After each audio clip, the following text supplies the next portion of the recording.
Hello everyone, welcome back to Mohammed Sheikh YouTube channel. आज की हमारी वीडियो है बैंक रिकंसिलेशन रूल्स पर। इससे पहले मैं आपको ये कहूंगा कि जो हमने इससे प्रीवियस वीडियो बनाई है बैंक रिकंसिलेशन का ब्रीफली एक इंट्रोडक्शन दिया गया है और बताया गया है कि क्यों बनाई जाती है, किस लिए बनाई जाती है और कैसे उसके अंदर एंट्रीज हम डालते हैं। तो आज हम बात करेंगे उसके रूल्स पर। मैं उससे पहले रेकमेंड करूंगा कि आप वो वीडियो लाजमी वॉच करके आए। तो बैंक रिकंसिलेशन के कुछ रूल्स होते हैं कि किन सिचुएशन पे हमें अपनी पासबुक के अंदर ऐड कराना होता है या लेस कराना होता है, या किन सिचुएशन वाली एंट्री पर हमें अपनी कैशबुक से ऐड कराना होता है या लेस कराना होता है। ठीक है, तो अब हम लॉजिक के साथ समझेंगे कि कब हमें पासबुक के अंदर ऐड या लेस करना है, कब हमें कैशबुक के अंदर ऐड या लेस करना है। ठीक है, तो इसका फॉर्मेट कुछ इस तरीके से होता है कि सबसे पहले हमारे पास पासबुक लिखते हैं और यहाँ पे लिखते हैं एक रुपीस की लाइन, यानी खाली जगह छोड़ देते हैं, फिर कैश बुक और फिर यहाँ। अब मैंने इससे पहली वाली वीडियो में यही बताया था कि जो गलती हमसे हो जाती है, ठीक है, जो हमें कैश बुक से माइनस कराना चाहिए था, जो हमने नहीं कराया उसको हम यहाँ पे लिखेंगे, या प्लस कराना चाहिए था हमने नहीं कराया उसको यहाँ लिखेंगे। जो पासबुक में होना चाहिए था वो नहीं हुआ तो उसको हम इधर लिखेंगे। ठीक है, क्योंकि बैंक रिकंसिलेशन नाम किसका है कि पासबुक यानी बैंक की स्टेटमेंट को कंपेयर करना किससे, अपनी कैश बुक से। यानी आपको लग रहा है कि ये एंट्री कैश बुक के अंदर आनी चाहिए, और क्यों आनी चाहिए ये मैं भी आज आपको इस वीडियो में बताऊंगा रूल्स के अंदर, कि आपको लग रहा है कि भाई कैश बुक के अंदर आनी चाहिए ये एंट्री, और क्यों आनी चाहिए तो हम उसको कैश बुक के अंदर लिखेंगे और रीजन मैं आपको बताऊंगा। और ये नहीं तो ये पासबुक में आनी चाहिए जो रूल्स के मुताबिक, तो पासबुक में क्यों आनी चाहिए थी, यानी बैंक स्टेटमेंट में ये एंट्री होनी चाहिए थी, ये बैंक स्टेटमेंट में नहीं है, यानी बैंक से गलती हुई भी है। और कुछ एंट्रीज ऐसी यानी जो हम भूल गए कैश बुक में होनी चाहिए थी, जो नहीं हुई भी वो हम कैश बुक में लिखेंगे। बेसिकली टैली करना है किसको, पासबुक को, किससे, कैश बुक से। ठीक है, जो चीज पासबुक में हुई हुई है वो कैश बुक में क्यों नहीं है, कैश बुक में हुई हुई है तो पासबुक में क्यों नहीं है। जो एंट्रीज मिसमैचेस क्रिएट कर रही है उनको हम किस में लेके जाएंगे, अपनी बैंक रिकंसिलेशन स्टेटमेंट में लेके जाएंगे। इससे पहले मैं आपको रेकमेंड करूंगा कि प्रीवियस वीडियो लाजमी देखें और कैश बुक की वीडियो भी लाजमी देखें। तो चलते हैं अपनी पहले रूल के ऊपर। इससे पहले यहाँ पे आपको क्या करना है, ये फॉर्मेट याद रखना है कि पासबुक और कैश बुक। ठीक है, अब आपको दोनों तरफ यहाँ पे लिख लेना है ऐड, और थोड़ी जगह छोड़ के यहाँ पे लिख देना है लेस, यानी किस एंट्री को हमें लेस करना चाहिए और किसको ऐड करना चाहिए, ये दोनों तरफ ऐसे लिख देना। ओके, अच्छा, तो पहला जो हमारी सिचुएशन है, जो पहला ऐसा रीजन है, अब ना हम वो सारे मिसमैचेस की बात करेंगे जिससे हमारी कैश बुक और पासबुक में मिसमैच क्रिएट होता है, टैली नहीं हो पाती, क्या सिचुएशन बन जाते हैं, उन सारी सिचुएशन की या उन सारी गलतियों की बात करेंगे जिससे मिसमैच क्रिएट होता है। पहली जो हमारे पास एंट्री है वो है अनक्लियर्ड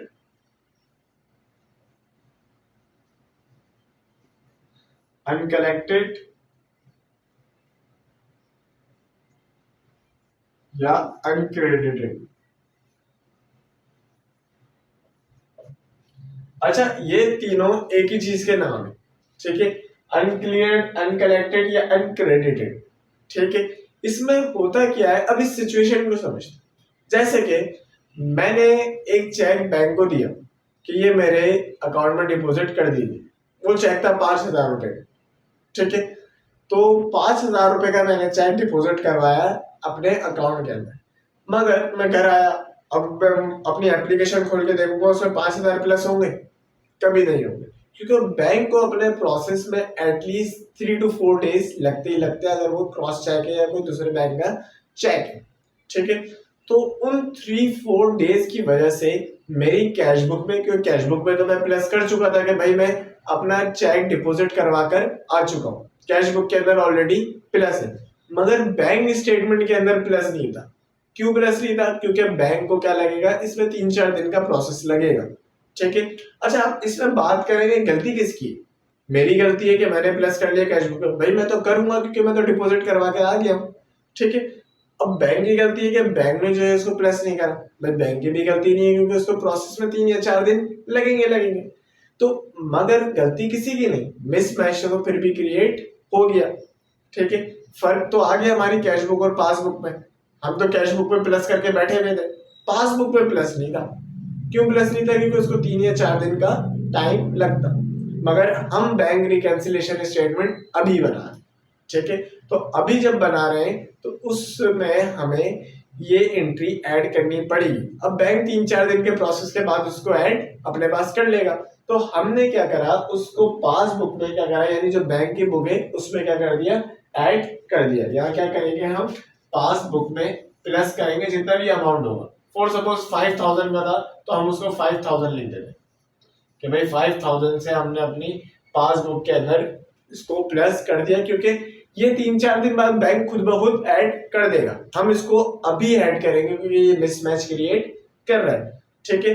आई होप आपको समझ में आ गया होगा। अच्छा, इन तीनों के मायने एक ही है, अनक्लियर्ड, अनकलेक्टेड, अनक्रेडिट, कुछ भी लिखा हुआ सकता है कि द चेक इज अनक्लियर्ड ₹5000। अनक्लियर्ड था, आपने बैंक में दिया हुआ था, अनक्लियर्ड रहा, ठीक है।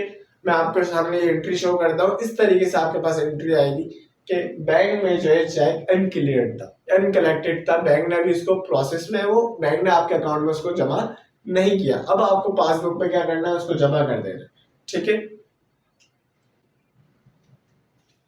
दूसरी है हमारी अनप्रेजेंटेड,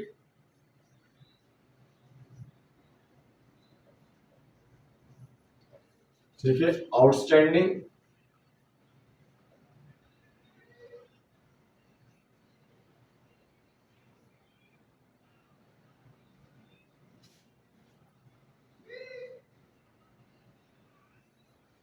ओके।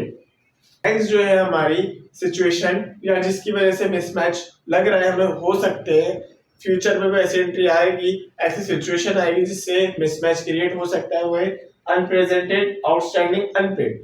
अच्छा, ये क्या होता है, अब इसको समझते हैं। और मैंने इसको लेस के अंदर क्यों लिखा है, इसको भी समझते हैं।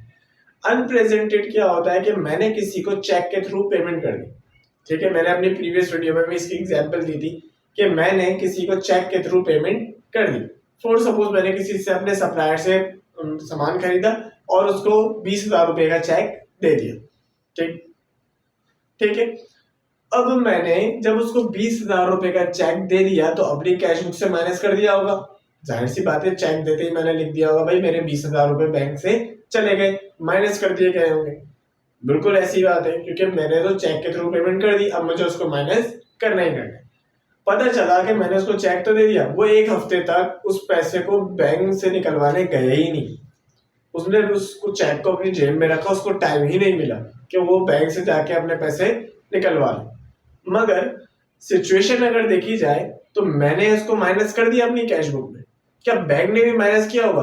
बैंक क्यों माइनस करेगा, उसके पास तो चेक आया ही नहीं है। देखा जाए तो गलती किसकी लग रही है आपको? मेरी गलती लग रही है कि कैश बुक से माइनस कर दिया गया, या बैंक की गलती, उसने माइनस नहीं करा? भाई किसी की भी गलती नहीं है। ये सिचुएशन ऐसी बन गई कि हमारा बंदा पैसे निकलवाने गया ही नहीं, मगर कैश बुक से माइनस है, पासबुक से माइनस नहीं है। पहले वाले में उल्टा सिनेरियो था, यानी जब हम डिपॉजिट कर रहे थे बैंक के प्रोसेस में 3-4 दिन लग रहे थे, इस वजह से हमने उसको ऐड किया था, क्योंकि वो इन फ्यूचर ऐड हो जाएगा, क्योंकि हम डिपॉजिट के लिए गए थे। अब ये उसका बिल्कुल अपोजिट है, मीन्स हमने किसी को चेक दिया हुआ है कि वो हमारे अकाउंट से पैसे निकलवा ले, ठीक है। तो हम तो अपनी कैश बुक में ऑलरेडी माइनस करके बैठे हुए होंगे, बिल्कुल ऑब्वियसली बात है, ठीक है। मगर क्या उसने पैसे निकलवा लिए? उसने 1 हफ्ते तक पैसे नहीं निकलवाए। आज हम बैंक रिकैंसिलेशन स्टेटमेंट बना रहे हैं तो पता चला ये एंट्री तो मैच ही नहीं हो रही उससे, क्योंकि उसने पैसे निकलवाए नहीं। हमारी कैश बुक में लिखा हुआ 6,000 रुपए गए, पासबुक में नहीं लिखा हुआ कहीं गए।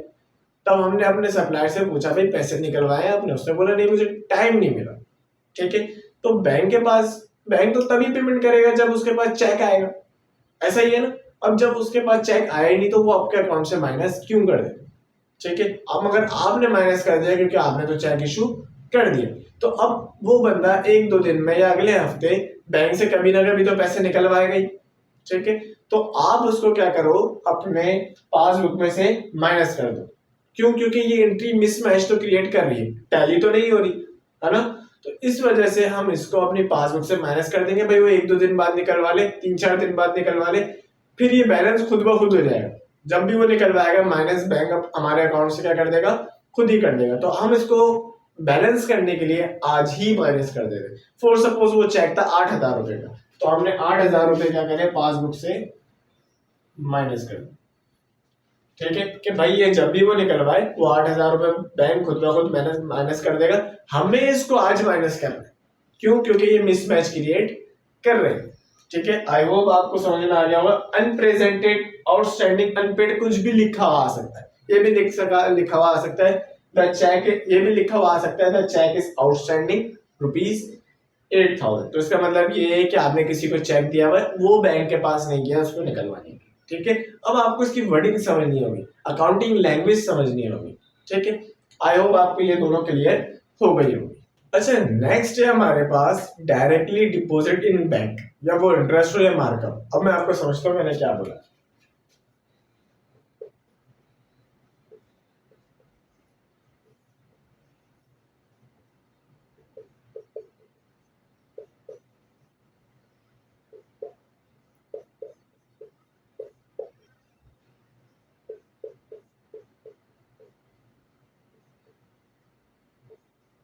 अच्छा, डायरेक्टली डिपॉजिट बैंक क्या होता है कि किसी कस्टमर से हमें पैसे लेने थे। ठीक है, उसने क्या करा, डायरेक्ट हमारे अकाउंट में जाके जमा करा दिए 20,000 रुपए के भाई ये तुम्हारे 20,000 रुपए हमने अकाउंट में जमा करवा दी। मेरे पास फोन आया कस्टमर का, भाई 20,000 रुपए तुम्हारे अकाउंट में जमा हो गए। मैंने देखा हाँ भाई हो गए, 20,000 रुपए हमारे कस्टमर ने डायरेक्टली अकाउंट के अंदर डिपॉजिट करवा दी। मगर मैं अपने अकाउंटेंट को कहना भूल गया कि भाई 20,000 रुपए हमारे अकाउंट्स में आए।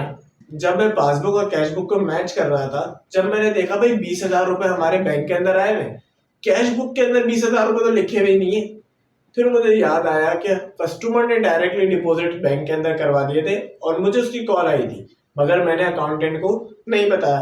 या कोई दूसरी सिचुएशन हो, किसी कस्टमर ने डायरेक्टली आपके अकाउंट में जमा करवा दी हो, आपको भले कॉल भी ना आई हो, आपको भी नहीं पता, मगर वो डायरेक्टली डिपॉजिट बैंक के अंदर हो गए। ठीक है, अब आपके अकाउंटेंट को डायरेक्टली खबर थोड़ी होगी कि भाई डायरेक्टली डिपॉजिट की भी एंट्री बना के रखें।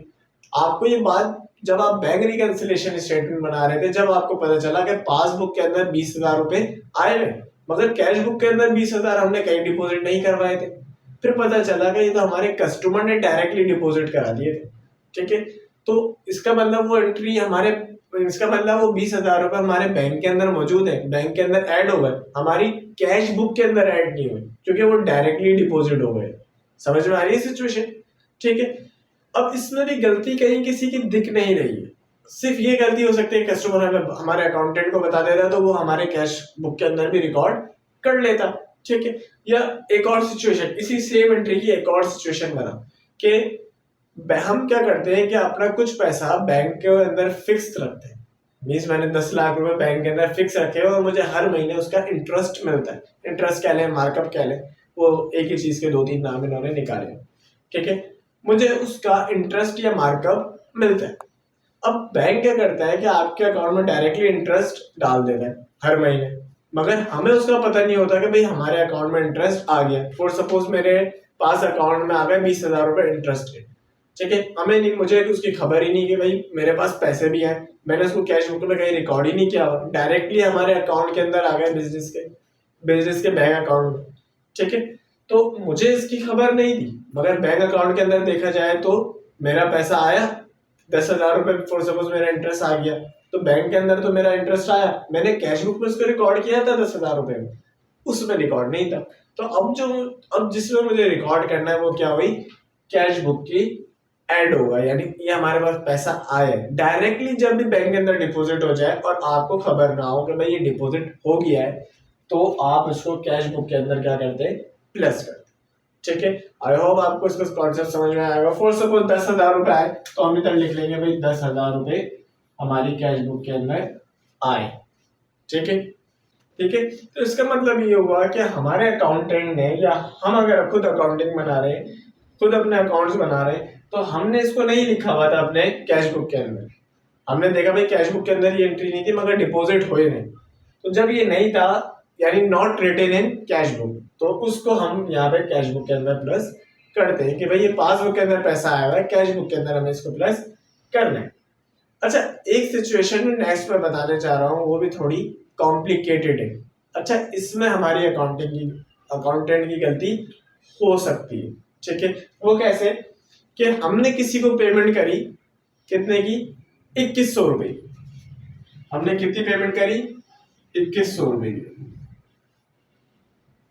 ठीक है, हमारे अकाउंटेंट ने क्या करा, 2100 की तो पेमेंट हमने कर दी, तो जाहिर सी बात है पहले जब हमने पेमेंट की होगी तो कहां से माइनस किया होगा, कैश बुक से माइनस तो किया होगा, क्योंकि हमने इसकी पेमेंट कर दी है। ठीक है, 2100 रुपए की पेमेंट हो गई है, हमारे कैश बुक से ये माइनस हो गया। मगर हमें जब पासबुक मिली तब पता चला कि भाई पेमेंट 2100 की नहीं दी, पेमेंट 1100 की थी। मीन्स एक्चुअल जो थी हमारे ये रॉन्ग थी, रॉन्ग रिकॉर्ड हुई हुई थी हमारे कैश बुक पे। ये कैश बुक के अंदर रॉन्ग रिकॉर्ड हुई हुई थी 2100 की। जब पासबुक आई तो पता चला उससे जो पेमेंट गई है वो 1100 थी। पासबुक में लिखा हुआ है कि पेमेंट 1100 रुपए गई है, यानी हमारे अकाउंटेंट ने गलती से 1000 रुपए जो है वो ज्यादा माइनस करके रखे हुए थे कैश बुक के। जब हम टैली कर रहे तब पता चला भाई वो एंट्री 2100 की नहीं 1100 की थी, पैसे 1100 दिए गए। ठीक है, उस बंदे को हमें 1100 दे देने, मगर हमारे अकाउंटेंट ने उसको 2100 लिखा हुआ था बुक में, हमारी कैश बुक में, तो 1000 रुपए ज्यादा लिखा हुआ है, यानी 1000 रुपए हमने पास्ट के अंदर ज्यादा माइनस कर दिए हैं, जो कि नाजायज कर दिए। हमें ये माइनस नहीं करने हैं, क्योंकि पेमेंट एक्चुअल बैंक से कितनी हुई है, 1100 रुपए की हुई है। तो अगर अब ये बात समझने की, बड़ी लॉजिकल बात करने जा रहा हूं कि 2100 रुपए हमने माइनस करके रखे हैं और एक्चुअल में 1100 थे, यानी 1000 रुपए हमने ज्यादा माइनस कर दिए थे। तो उसको बैलेंस करने के लिए यहाँ पे क्या करेंगे, प्लस करेंगे। क्यों, क्योंकि ज्यादा माइनस हो गए। ठीक है, ज्यादा माइनस हो गए तो अब क्या होगा, वो कैश बुक में प्लस करेंगे। फॉर सपोज में एग्जाम्पल दो कि भाई मुझे 2100 रुपए देने थे, या छोटा अमाउंट की एग्जाम्पल ले रहे। ठीक है, भाई मुझे 1000 रुपए देने थे। ठीक है, मैंने जेब से निकाल के 2000 रुपए दे दिए। ठीक है, अब 2000 रुपए दे दिए तो मैं उससे 1000 रुपए लेके वापस अपनी जेब में क्या करूंगा, प्लस करूंगा ना, ताकि वो दोबारा रिकॉर्ड में मेंटेन हो जाए। तो इस एंट्री को जितना फर्क होगा, रॉन्ग कभी कभार आ जाती है, तो 2100 और 1100 में जितना फर्क है 1000 रुपए का, क्यों, क्योंकि हमने इसको ज्यादा रिकॉर्ड किया हुआ था अपनी कैश बुक के अंदर। अभी सिर्फ कैश बुक में जो ज्यादा रिकॉर्ड हुई है उसकी बात हो रही है। ठीक है, और पासबुक में एक्चुअल उसकी पेमेंट 1100 रुपए की हुई थी हमारे अकाउंट से। तो अगर कैश बुक में ज्यादा माइनस किया हुआ, ठीक है, तो हम क्या करेंगे, उसको कैश बुक में प्लस करेंगे। दोबारा बोल रहा हूं, अगर कैश बुक में हमने ज्यादा माइनस किया हुआ है तो दोबारा उसको कैश बुक में बैलेंस करने के लिए प्लस करेंगे। ठीक है, एरर मेड बाय अकाउंटेंट, कितना, जितना उसने किया, फॉर सपोज 1000 रुपए का किया हुआ तो 1000 रुपए हम यहाँ पे लिख देंगे। ठीक है, आई होप आपको ये कॉन्सेप्ट समझ में आ गया हो। अच्छा, नेक्स्ट हम चलते हैं अपने बैंक चार्जेस पर।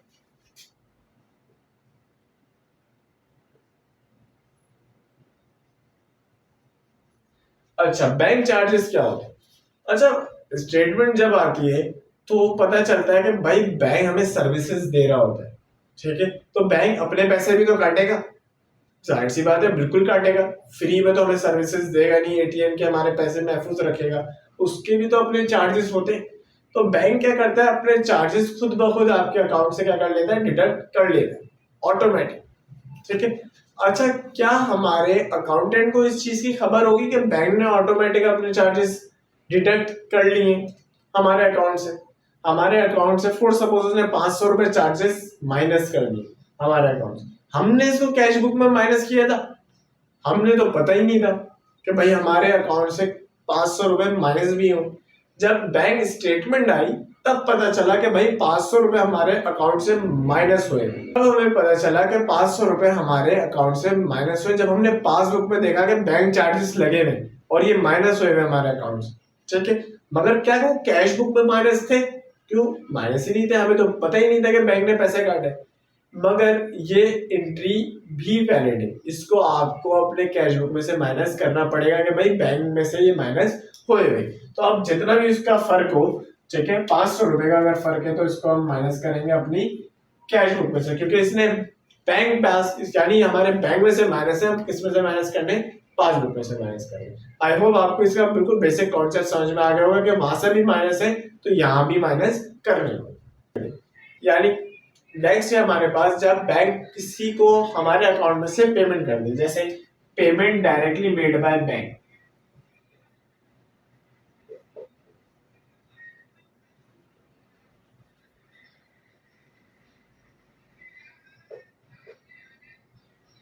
अच्छा, पेमेंट क्या हो गई, डायरेक्टली मेड हो गई बैंक से, यानी तो पेमेंट जो है बैंक ने क्या कर दी, डायरेक्टली ऑटोमेटिक पे कर दी। जैसे कि मैं आपको एक एग्जांपल देता चलो, ये हमने जो है 10 लाख रुपए का बैंक से उधार लिया हुआ था, हमें हर महीने इंटरेस्ट पे करना होता है बैंक को। अब हमें हर महीने उस पे 20,000 रुपए इंटरेस्ट पे करना होता है। ठीक है, बैंक क्या करता है, हर महीने की 1 तारीख को ऑटोमेटिक 20,000 रुपए हमारे अकाउंट से इंटरेस्ट की मद में काट लेना है कि भाई इससे हमें इंटरेस्ट लेना था 20,000 रुपए और वो उसके अकाउंट से काट दो। वो हमें नहीं पता कि हमारे अकाउंट से कट हो चुके हैं। ठीक है, अब जब पासबुक आई तब पता चला भाई 20,000 रुपए बैंक ने इंटरेस्ट की सूरत में काट लिए हैं ऑलरेडी। हमारे कैश बुक में उसकी एंट्री हुई भी है, नहीं हुई भी, बैंक ने काट के बैठा हुआ है, हमने उसको कहीं नहीं काटा हुआ अपने कैश बुक में, हमने उसको कहीं माइनस नहीं किया हुआ। ठीक है, हमने उसको कहीं भी लेस नहीं किया हुआ अपने कैश बुक के अंदर, मगर बैंक स्टेटमेंट में वो लेस हुआ है, बैंक स्टेटमेंट में उसके पैसे डिडक्ट हुए हैं। तो अब हमारे अकाउंटेंट को इस चीज की खबर थी कि वो माइनस हो गए, इस चीज की खबर नहीं थी। जब स्टेटमेंट आई, जब पढ़ के पता चला कि भाई इंटरेस्ट के भी तो पैसे कटे 1 तारीख को, मगर वो कैश बुक में नहीं कटे, तो अब वो किस पे काटने, कैश बुक के अंदर काटने। फॉर सपोज तो 20,000 रुपए थे तो वो 20,000 रुपए हमारे कैश बुक के अंदर से डिडक्ट हो जाएगा। ठीक है, ये इसके एक और एग्जाम्पल ले चले चले इंटरेस्ट में हम क्या करते हैं, बैंक को ऐसे हम बैंक को ऑर्डर दे देते हैं कि भाई 1400 रुपीज नेटफ्लिक्स से ऑटोमेटिक 1 तारीख को डिडक्ट हो जाता है। ठीक है, अब वो 1400 रुपीज डायरेक्टली बैंक ने क्या करा, नेटफ्लिक्स को भेज दी, मगर क्या मुझे उसकी इंफॉर्मेशन थी कि वो पैसे मेरे अकाउंट से डिडक्ट हो गए?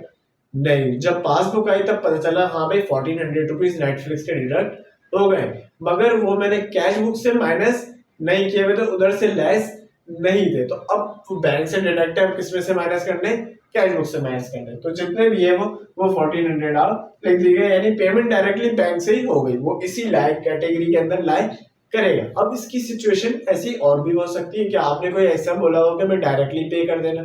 ठीक है, नेक्स्ट है हमारे पास not written in cash book. Not written in cash book क्या होता है, अब इसको समझते हैं।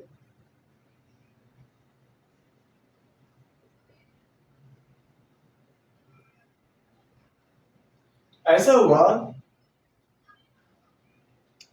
हमारे पास ऐसा हुआ कि not written in cash means हमने किसी को पेमेंट कर दी, हमारा अकाउंटेंट उसको लिखना ही भूल गया पूरी की पूरी पेमेंट। मैंने किसी सप्लायर को 5,000 रुपए का चेक बनाकर दे दिया कि भाई ये आप हमारे अकाउंट से निकलवा लेना, और उसने निकलवा भी लिए। ठीक है, मगर जब पासबुक आई देखा भाई 5,000 रुपए चेक के निकले हुए, हमने अपनी कैश बुक देखी भाई 5,000 रुपए के निकले, 5,000 रुपए के निकले हुए भी नहीं है।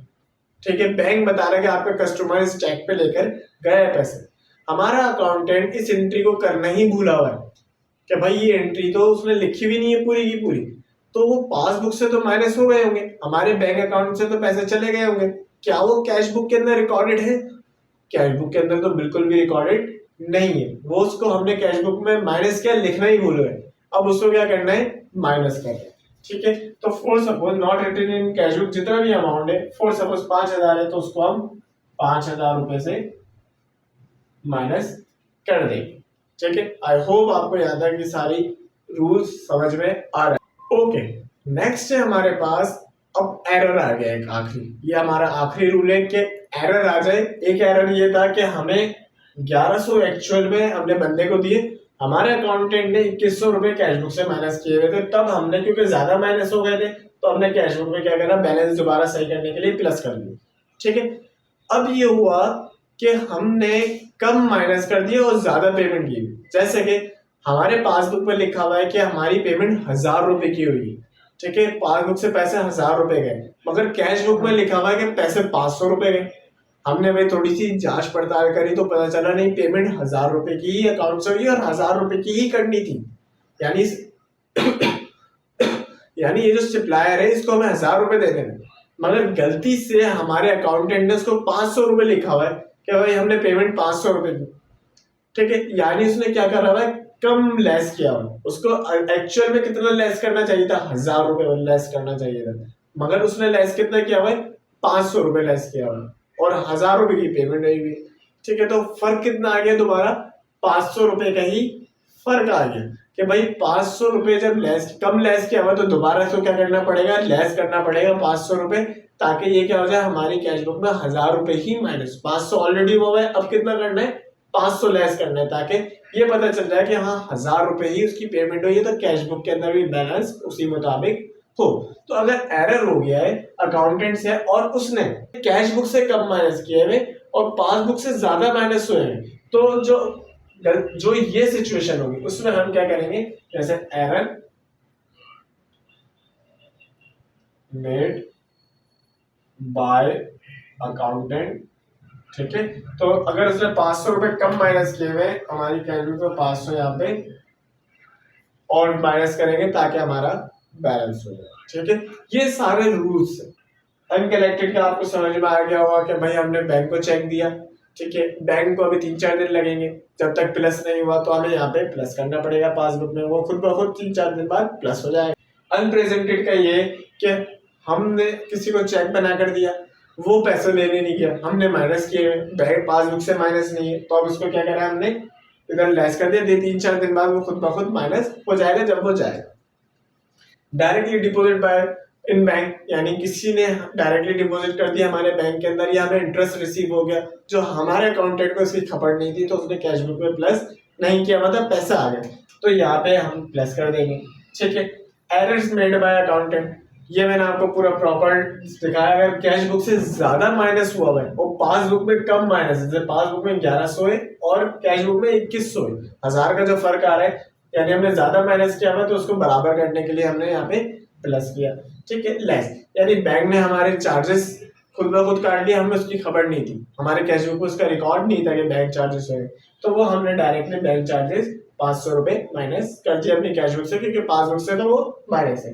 Payment directly made by bank, payment directly made by bank हो गई, किसी ने डायरेक्टली, हमारे बैंक ने डायरेक्टली पेमेंट कर दी किसी को, नेटफ्लिक्स को, या डायरेक्टली इंटरेस्ट काट लिया, तो हमारे बैंक से तो चले गए, हमें उसकी खबर नहीं थी क्योंकि डायरेक्टली पे हुआ, तो अब हमें किस में से माइनस करना है, कैश बुक से माइनस करना है।